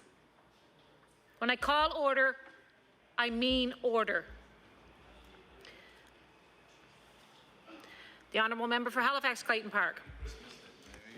Thank you very much, Madam Speaker. And we're talking here about whether or not people live by the philosophy that they espouse in bills like Bill number 6, which is before us. This concern about the future, about good fiscal policy, about making decisions that are good for the future. And I'm saying that there are things that we need to know about how people manage their affairs that have to do with emulating, and I'm talking about the third party and the leader of the third party, and how his stance today emulates that of Prime Minister Harper when he was in opposition, promising that there would be only balanced budgets in the future, and then in fact delivering us budget after budget that's been in deficit, year after year in deficit, growing debt every single year. And that was an extremely right-wing conservative person, right-wing conservative government. And yet at the end of the day, we've seen year after year of huge deficits. Madam Speaker, that's what we can expect from the third party. And they are speaking out of both sides of their mouths when they bring in this kind of a bill to ask us to consider something that is in fact not even workable. But Madam Speaker, I was also speaking about the fact that the NDP government have surprised everybody and have become, and actually from the outset have been more conservative than Rodney MacDonald's government, which was rather profligate in their spending, which kind of harkened back to earlier governments that we've seen as well. Madam Speaker, the Conservative government through the 80s added more than half of the debt that we currently carry on the books of Nova Scotia. They added it by not knowing how to say no, by giving to everything, by having huge largesse, all the while carrying the banner that they were conservative, which is completely an oxymoron. Their behaviour and their name completely do not match. And that's what we can expect in the future. Madam Speaker, there are a lot of points that I want to raise this afternoon, but I think it's important that we point out that people and governments and parties should remain true to what they stand for. And in particular, we had years of hearing from the NDP in opposition who took a very high moral stand on a lot of issues. And very often they were saying things that I liked to hear, that I thought sounded good. But even my own excitement about seeing a change in government, because we needed a change from Rodney MacDonald's years as our premier, we needed to go in a new direction. I thought, okay, we've got an NDP government for the first time. Let's see where they go. And Madam Speaker, they have disappointed Nova Scotians across the board, and they've disappointed their base in the union membership and the union leadership of this province. They've disappointed the poor, who expected some real improvements in their lives. And Madam Speaker, across the board, it's been a disappointing 4 years for Nova Scotia. Absolutely. And Madam Speaker, Madam Speaker, Bill number 6 doesn't offer any legitimate improvement to finances in this province, and it's coming from a party whose history does not support any fiscal management. Thank you. Thank you. Now recognize the honourable member for Cape Breton West. Oh, thank you very much, Madam Speaker, and it's a pleasure to stand here in my place today and say a few words about Bill number 6. Madam Speaker, every day, I think about how our decisions in this House have an impact on the future of our children and our grandchildren. And I think that all governments and all parties need to be accountable to the young people that are coming forward.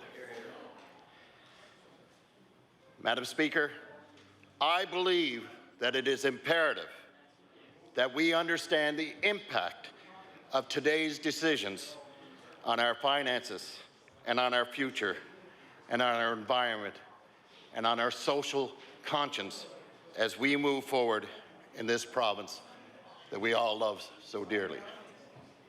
Now we're in here and we have different ideas and different thoughts of how things should be done. But the one thing that I do believe, Madam Speaker, is each and every person is here to try to do the best job they can for the people that they represent and for their province of Nova Scotia. Nova Scotia has an aging population, and that means that there will be fewer workers to support the retirees and the children of this province. To maintain a strong, fair, and resilient Nova Scotia, Madam Speaker, we need to plan for the future, and we need to plan now. Nova Scotia's ability to meet the future challenges depends on actions that we take in this House of Assembly every day. Acting properly now avoids more drastic action later when problems start to escalate. So how do we do that? We have to look at, as a group, where we're going and what the decisions we make are going to cost the people of the province of Nova Scotia.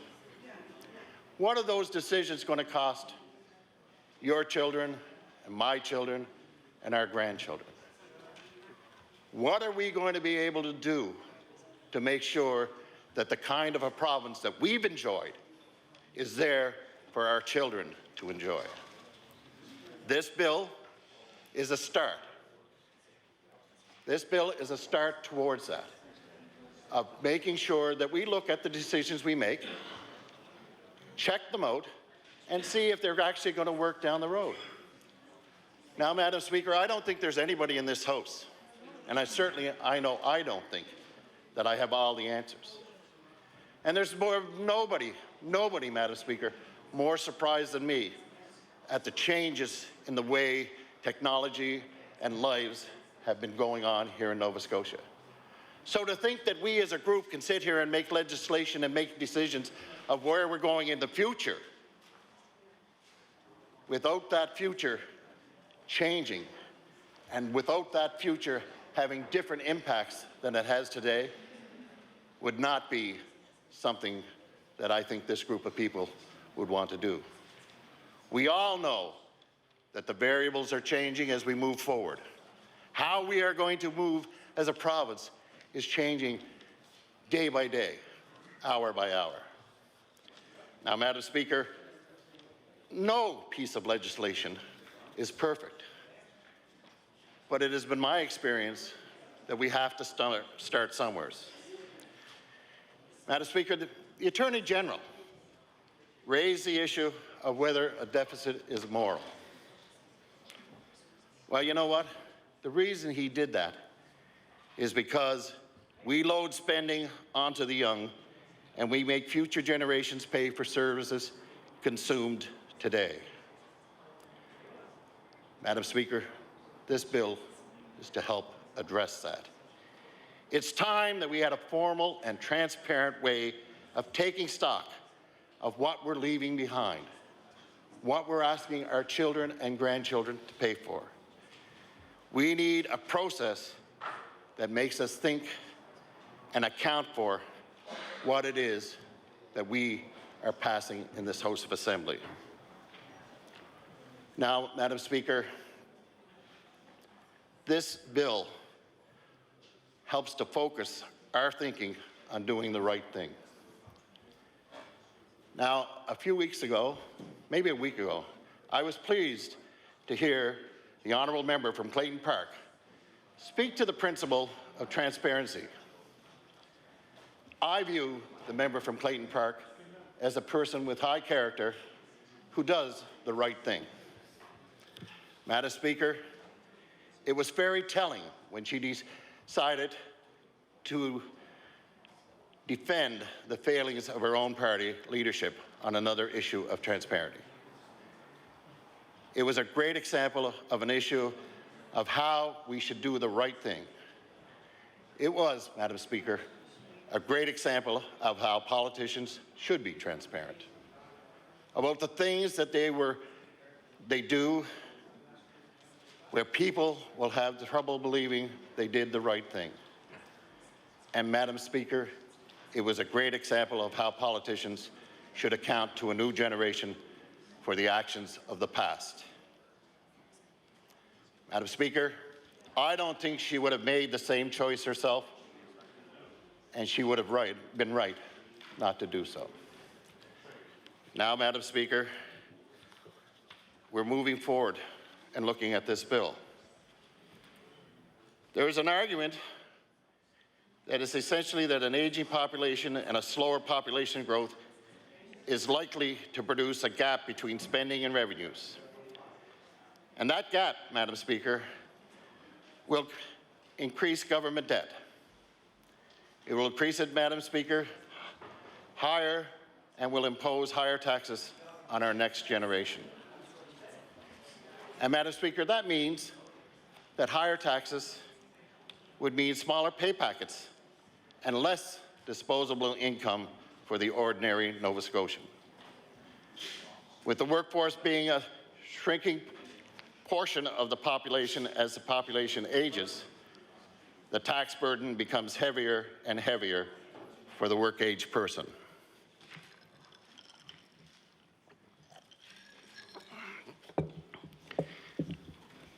Madam Speaker, by 2036, there will be 1.68 times more Nova Scotians over 65 than there is right now, according to the Department of Finance statistics. The number of people over 85 will have doubled. And by contrast, the number of Nova Scotians under the age of 19 will have dropped by almost 12,000 people. The decline in the natural increase of the population started to accelerate in the first half of the 90s, Madam Speaker, dropping from 4,800 in 1991 to 2,900 in 1995. Madam Speaker, this bill is important for us to help secure the future of the young people in the province of Nova Scotia. We need to look at where we are. We need to figure out where we have to go. And we have to figure out a way that we're paying for it, and it's not our children and our grandchildren that are paying for it. This bill is a stepping stone towards that. This bill will make some more accountability in the process that we enjoy in the province of Nova Scotia. Madam Speaker, the people in this House have a genuine interest, regardless of their political stature, in where we go.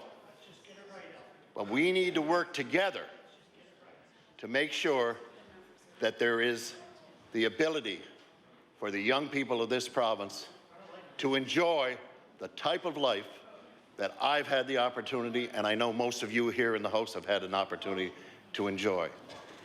So if this bill were to be moved forward, it would need work. But you know what, Madam Speaker? If you don't start a journey, you'll never complete it.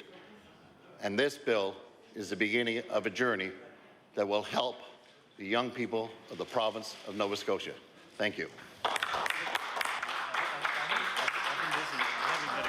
Recognize the Honourable House Leader for the Progressive Conservative Party. Thank you very much, Mr. Speaker. Can you call Bill number 35, Madam Speaker, the Trade Union Act, Bill 35? Now call Bill number 35, the Trade Union Act. Recognize the Honourable Member for Argyll.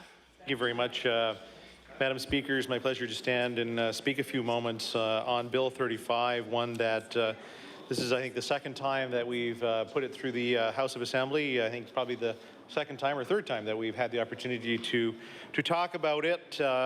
And I want to welcome a number of people in the gallery today to witness it without having to look at it at a little tiny TV screen that I know that they do watch quite often on Ledge TV. But I welcome them here today to talk to Mr. Tracy and, of course, Mr. Clark for being here today. Mr. Speaker, or Madam Speaker, many times that we've talked about this is about putting patients first. I believe patients, a lot of times when it comes to labor negotiations, that they tend to be put to a side, and I think too often that has happened in the past, and one that I don't feel is right. It's not about protecting political interest. It's about making sure health care services are there for Nova Scotians, of course, when they need them, even when there is a threat of a labor disruption. This bill provides for an alternate resolution of contract dispute in health care that avoids work stoppages or even the threat of those stoppages as well. At the same time, the bill respects the collective bargaining process. Last spring, Madam Speaker, 3,600 capital healthcare workers were poised to walk off the job. And just the threat of a strike set in motion a series of events that caused real fear, uncertainty, and disruption for thousands of Nova Scotians. Now, Capital Health responded to the strike, or the threat of a strike, by cancelling hundreds of surgeries and appointments. Capital Health postponed 530 diagnostic imaging appointments, and 430 surgeries, and 1,947 outpatient appointments. Now, I'll remind members that these are not simply numbers. They are people that are attached to those numbers. People like Lisa Morehouse. She's a single mother raising a young child. She had cancer.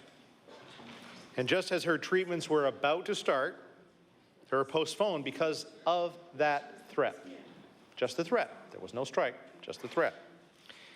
Those numbers also represent people like Mac and Marjorie Fyander. Now, last spring, because of the threat of a strike, Marjorie's surgery was canceled overnight.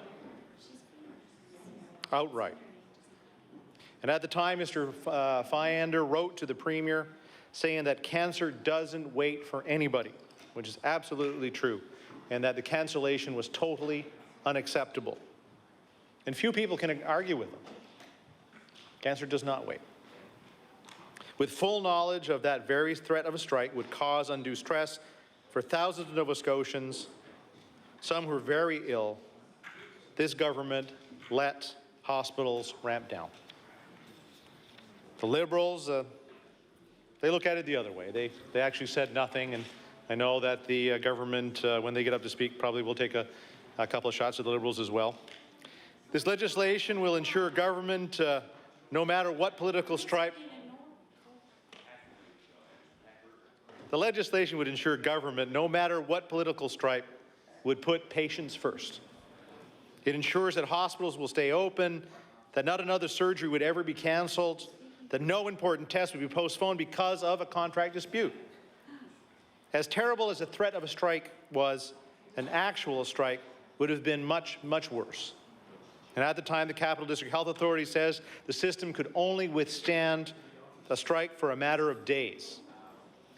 And the quote from Barbara Hall, who is the Health Authority's Vice President of Person-Centered Care, said, "The pent-up demand for all other things in the community, for elective surgeries that would be canceled, that pressure would get larger and larger." And she also quoted, I can also quote her saying that we don't feel that we can endure with emergency staffing a very long strike. And I'll table that. That's, of course, a article from CBC News of April 11, 2012, so just about a year ago today. Again, members should take a moment to think about what it would mean. How many Lisa Morehouses and Marjorie Fyanders would there be? What would it say about our province if Nova Scotians couldn't count on getting the treatment that they need because of a labour dispute? Now, Madam Speaker, I'm very interested to hear from the other two parties, to hear if they stand with the patients or, of course, stand against them. Madam Speaker, as we said before, this is not about the collective bargaining process. It's about making it better for patients and making it better for the healthcare workers that, of course, provide that service for us. They are an incredible group of people who work very hard for us as well. And all we can say that one canceled surgery, one canceled program because of the threat of a strike is far, far too many. And that's what this bill aims to stop. Madam Speaker, I thank you for the opportunity to speak today, and I look forward to comments from my colleagues. Thank you. I recognize the honourable member for Guysborough, Sheet Harbour. Thank you, Madam Speaker.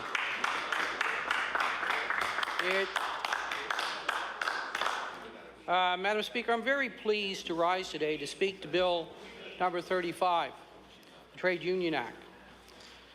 Madam Speaker, since the beginning of the 20th century, Conservative politicians have attacked workers' rights. The members opposite oppose minimum wage increases and previous Conservative governments attacked nurses and healthcare workers with Bill 68 and later Bill number 1. I want to quote the leader of the third party. And he says, it is a mystery to me how the NDP make their decisions. That's something they have to account for. And I'll table that, Madam Speaker. But I'd like to remind the honourable members that this NDP government makes decisions based upon logic, reason, common sense, and what is good for the common person, the common good.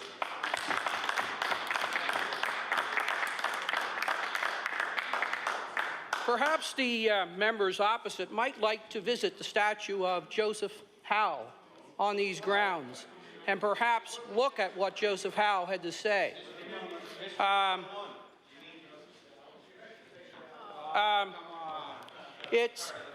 It's interesting that I heard quite a bit of reference to the fact that this bill is not about politics. I beg to differ, Madam Speaker. This bill is all about politics. The history of the Conservative Party in this province is very clear. It's very clear. It's crystal clear. Now, I'm not going to listen to some of the sanctimonious comments over there. Sanctimonious comments. The reality is that we will be judged not on what we say, but on what we do.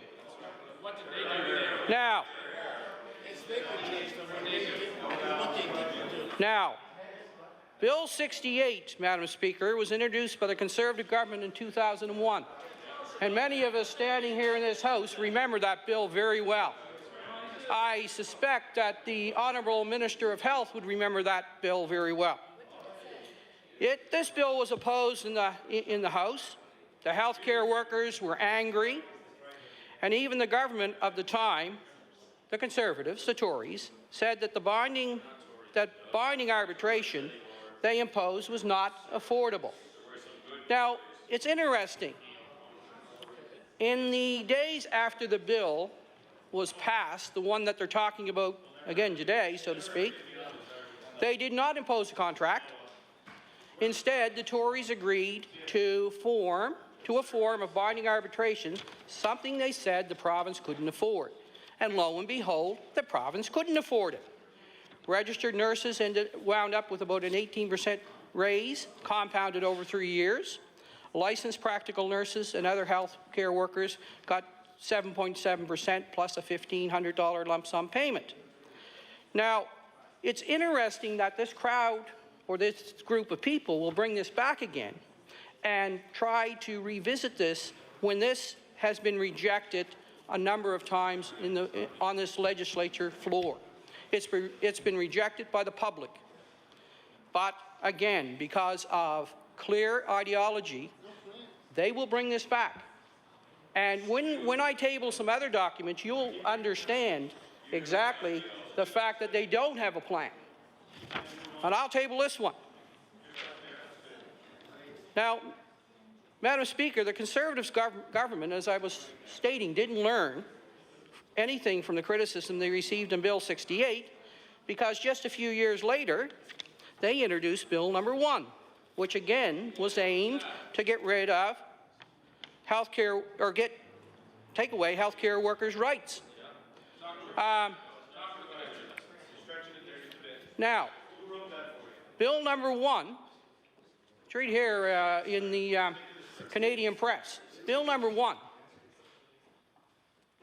Basically what happened here, this controversial bill, which was aimed at preventing strikes in Nova Scotia's healthcare sector, what happened was the government itself filibustered its own bill, convinced that they wouldn't get a chance to vote on it.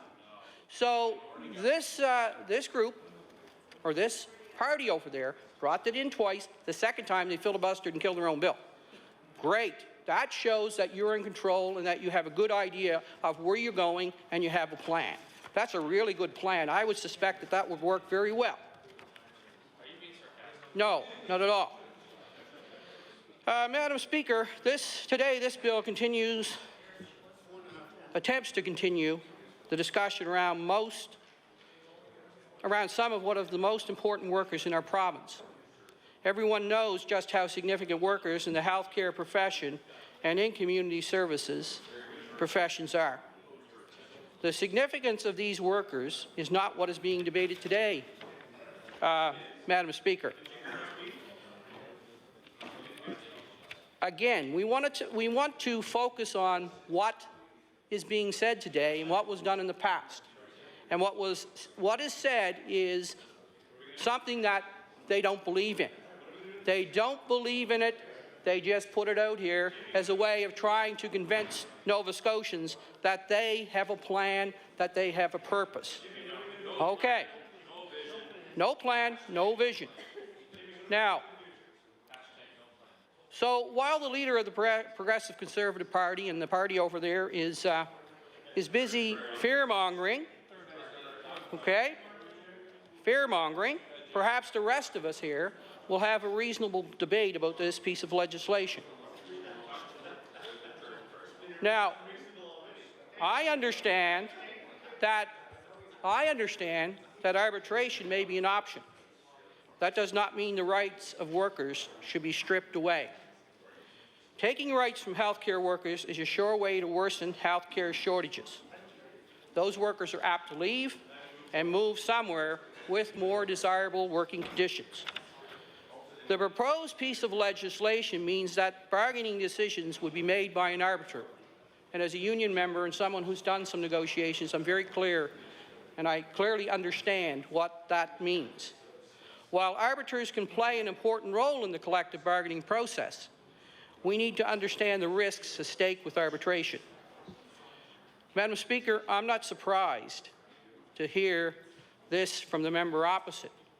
It is his very party, the Progressive Conservative Party, that let spending get so far out of control. Our province's finances were in shambles. It was the previous government that allowed wage increases for healthcare workers to jump 2.9% year after year, a rate that was not sustainable. It was the previous government that watched some wage increases jump as high as 5% each year. And I'd like to table this document, which indicates an arbitration panel has awarded workers in more than 100 different healthcare jobs in the Capital District raises that could top 15%. So that's what arbitration can do to you, Madam Speaker, if it's not dealt with in a responsible way. I obviously believe in fiscal responsibility and restraint, especially in difficult times. This government understands that, and that's why we're doing what we're doing. Now, through careful and diligent negotiations, this government was able to come to a wage increase agreement of 1% a year. Negotiations work. How much time? 1 minute. Okay. I'm going to use the phrase that the opposite side doesn't like to hear. We're turning a corner in this province. We're not chasing our tails. We're not chasing our tails. Now, Mr. Speaker, or Madam Speaker, excuse me, I could stand up here and continue to make this a political debate or a financial discussion. But, Madam Speaker, every member of this House knows that this piece of legislation puts patient safety at risk and truly shows that the Tory party is a collection of yesterday's men who have no vision and are fixated on the failings of the past. It is therefore not something our government is prepared to support. Thank you, Madam Speaker. Thank you. Now recognize the honourable member for Yarmouth.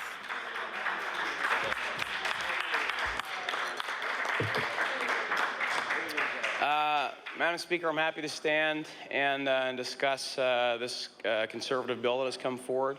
The Liberal caucus will be unequivocally opposing this bill. We see it as an attack on the collective bargaining process, Madam Speaker. And and we don't think that is what this province needs right now. Thank you, member. But this will be a position that we do share with the government. Collective bargaining is a fundamental process by which employers and employees are able to reach contracts together.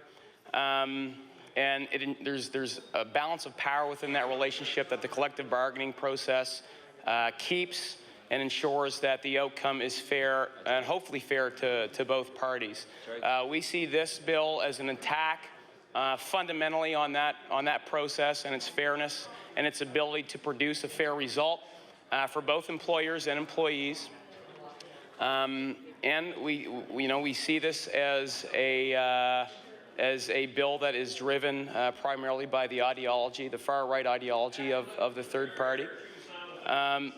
Well, before the members of the government congratulate me too much, they might want to hear the rest of my comments.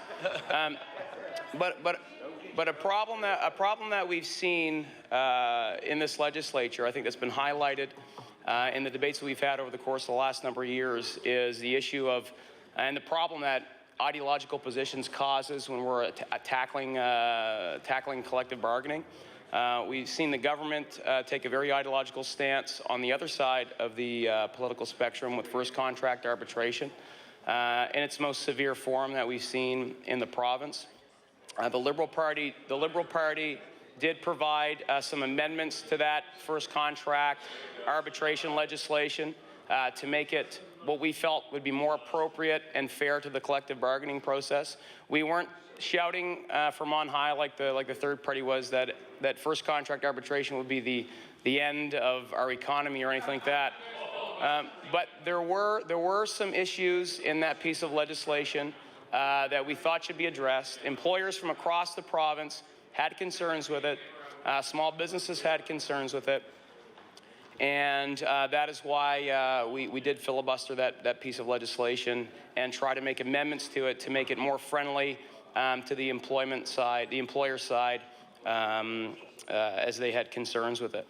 And so this is the problem when you approach this issue from an ideological perspective. On the right, you have the Conservatives treating employees as a problem, in treating the collective bargaining process, or presenting ideas that would make the collective bargaining process unfair to employees and taking away their ability to strike. And if you look at the suggestion that the Conservatives are making, this bill, if passed, would mean step one, there'd be mediation. Step two would mean arbitration. Step three would mean decision of arbitration binding. And that is not collective bargaining. And that is not collective bargaining, and we don't think it's fair. On the other side, on the left-hand side of this legislature, we've seen the NDP treat employers as a problem. And I don't think that is fair as well. First contract arbitration was in its form that was presented, did cause a lot of concern with employers, and their concerns were ignored by this government. And that is why I think, especially when you're dealing with procedural issues like this, you need to keep ideology out of it and just look at the issue from a procedural standpoint and ensure that the process is in place which will allow the fairest outcome for all involved. And that is why this party has continuously taken a compromised position when it comes to these issues in the legislature, reaching for compromise between labor and between employers. That said, employees do have employees and their unions do have a responsibility to put forward fair requests when it comes to the needs of their employees, as employers have a responsibility to ensure that what they're giving their employees is fair and that everything is reflective of what each can accommodate and what each can provide and what each can give up in some circumstances. Having a collective bargaining process that allows those two sides to work those issues out amongst themselves is the only way to ensure that the outcome is going to be fair to both sides. If you go forward with the Conservative way, employees lose the right to strike. I know that labor disruptions can be challenging for some to accept, but they're a necessary part of the collective bargaining process. Labor disruptions happen, they'll continue to happen, and sometimes they should happen to ensure that employees are able to get what they need and what they deserve from employers, to ensure that the outcome is fair for them.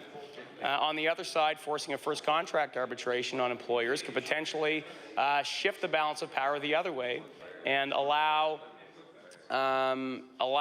employees to perhaps at certain moments, and we're not saying this is going to happen, but it does shift the balance of power to allow employees to ask for a bit more than the market or their employer could sometimes provide. That's why it's fundamental that we all stick to the principles of the collective bargaining process and ensure that both sides are able to work these issues out fairly. That will include sometimes, out of necessity, labor disruptions, either lockouts or strikes, and that's okay. That's part of what our democracy is about. That's what having a fair relationship between employees and employers is about. And that's what this caucus will continue to support, a fair collective bargaining process where the balance of power is in the middle, where neither side has one advantage over the other, and where each side is able to use the tools in their employ to ensure that their position is properly reflected throughout that process. How much time do I have left, Madam Speaker? About a minute and a half. About a minute and a half. So this piece of legislation is concerning, coming from the Conservative caucus, a caucus that still says they're progressive Conservatives. But when you bring forward pieces of legislation like this, I really think that the progressive is there only in name and not in practicality. If you're trying to eliminate employees' ability to participate in the collective bargaining process. I do not think that the Conservative Party right now is reflective of a moderate Conservative movement under its current leader. They have taken a very sharp turn to the right, and it's no wonder that a lot of people are starting to call the leader of the third party Little Harper. Madam Speaker, it's because this party is trying to define itself to the people of Nova Scotia, as an alternative. In so doing, they're taking a hard shift to the right to try to define themselves from the Liberals and the New Democrats. And I think it's really to the detriment of this House, and it's going to be to the detriment of Nova Scotians. Thank you very much, Madam Speaker. I recognize the honourable member for Victoria the Lakes. Thank you very much, Madam Speaker. And I'm pleased to stand in my place this afternoon to speak to Bill number 35, the Trade Union Act, an act to protect patients and provide for a fair resolution of contract negotiations in the healthcare and community services. Madam Speaker, this legislation contemplates what effect a healthcare strike or the threat of a healthcare strike would have on Nova Scotians. We're talking about Nova Scotians at some of the most vulnerable times in their lives. People who are anxious and worried because they have a health issue. That, Madam Speaker, is when the healthcare system should be there. It should be there when people need it. Entry into our excellent Nova Scotia healthcare system should ease the stress on Nova Scotians, and most of the time it does. But we learned last spring that even the threat of a strike turns the system upside down. Not knowing if the system will help you when you need it, or knowing that the help you need has been cancelled or postponed due to a labor disruption is not acceptable to someone who is scared, someone with nowhere else to turn. Madam Speaker, in preparation for a walkout, 530 diagnostic imaging appointments had to be postponed, and about 430 surgeries, on top of the nearly 2,000 outpatient appointments, had been delayed. And of that, Madam Speaker, about 5% of the postponed surgeries were cancer-related. 172 hospital beds were closed, and there was an 80 to 85% reduction in lab testing. And Madam Speaker, it's also stated that if a strike had taken place, that 130 operations would be postponed every day during the strike. Madam Speaker, this bill strikes the right balance between ensuring patients' access to care, respecting the negotiating process, and protecting the taxpayer. It ensures important health services remain operating during collective bargaining and any ensuing unresolved disputes. It provides an alternative dispute resolution process so that work stoppages or even the threat of work stoppages cannot cause health service interruptions. Because, Madam Speaker, health care should be there when people need it. Madam Speaker, this legislation is modelled on legislation in other provinces that has been found to be constitutional and respects the Charter of Rights and Freedoms, including the freedom of association. It allows the bargaining parties to work out a method of final dispute resolution. This bill leaves the door open on what type of arbitration is ultimately chosen, therefore allowing government and management to work with union leadership on the method that is most fair.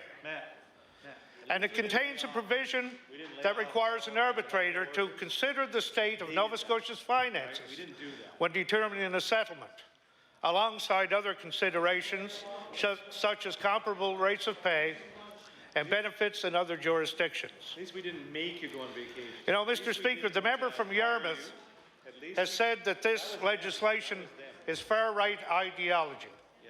So this begs the question of whether he and his party consider health care being there when people need it is far-right ideology. You know, Mr. Speaker, last spring, even the NSG EU president admitted that the threat of labour interruption was disruptive. She said, and I quote, "The possibility of a strike has created chaos in the workplace." And I will table that.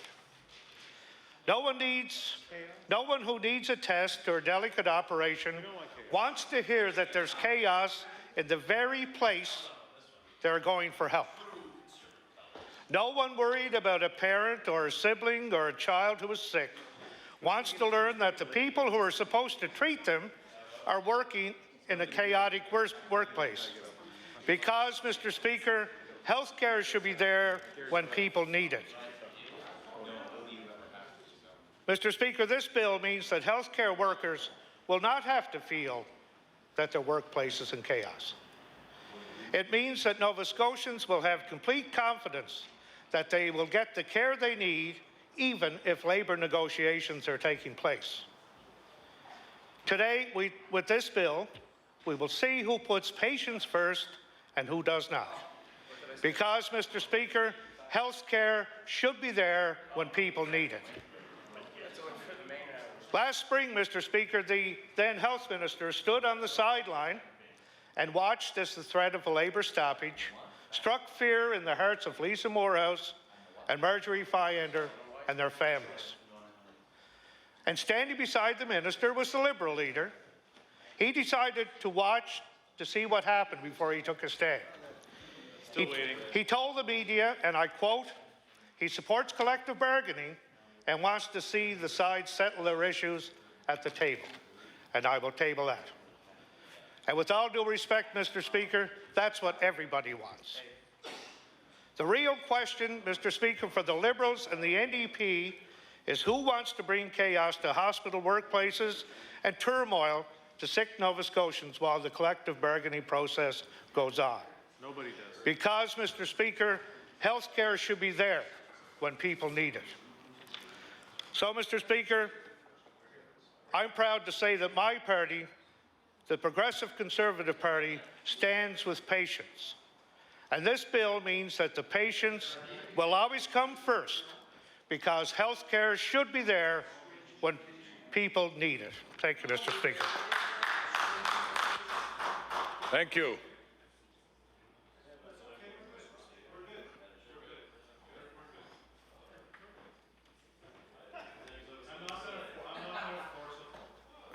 The Honourable House Leader for the Progressive Conservative Party. Thank you very much, Thank you very much, Mr. Speaker. That concludes opposition business for today. I look forward to seeing what the hours and the work is for tomorrow, so I'll pass that over to the Deputy Government House Leader. The Deputy Government House Leader to call government business. Thank you very much, Mr. Speaker. The House will meet tomorrow from 12 noon to 8 p.m. And after daily routine, the government will call Bill 36 and Bill 37 for second reading. And of course, we will be going into Committee of the Whole House on Supply for supply debate. Thank you very much, Mr. Speaker. I would move that the House do rise to meet at 12 noon tomorrow and run to 8 p.m. Thank you very much. The motion for adjournment has been made. All those in favor say aye. All those against say nay. Motion is carried. We have now reached the hour of interruption, and the subject matter for late debate was chosen earlier, and it was submitted by the Honourable Member for Colchester-Musquodoboit Valley. I will now recognize the Honourable Member for Colchester-Musquodoboit Valley.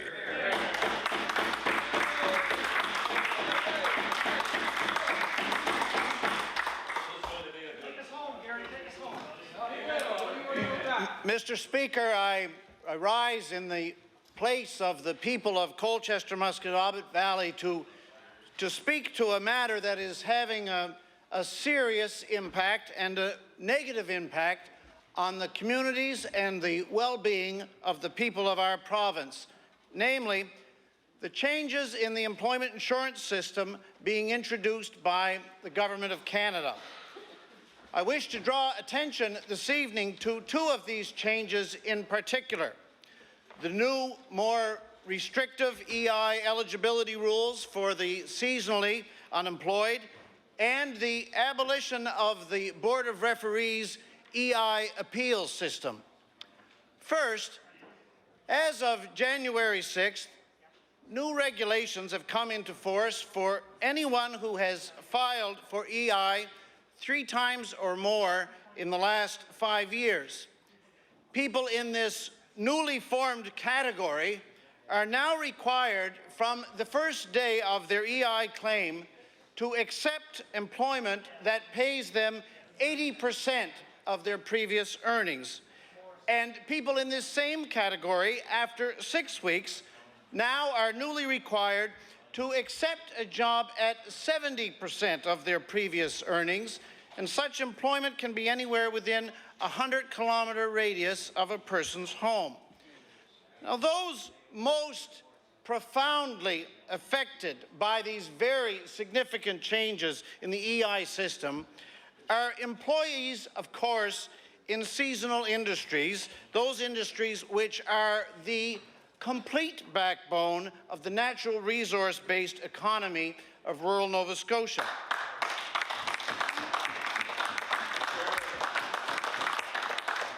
Premier Dexter was absolutely right when he said about this that these changes reflect an astounding failure to comprehend the economic realities of rural life.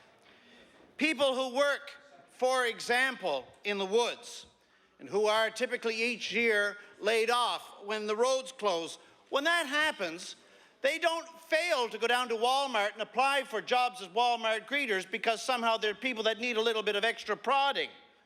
They don't do that because they know that 2 hours after the roads reopen, they're going to be needed in their normal, regular jobs. And from an employer's point of view, seasonal businesses of all sorts, from limestone quarrying to the Christmas tree business to landscaping, all sorts of seasonal industries are highly dependent. It is in the fabric of their business model that they're dependent upon a trained and experienced workforce being available for recall following cyclical seasonal downturns. And this is precisely what is provided by EI. Prime Minister Harper has said that the purpose of these changes is to encourage more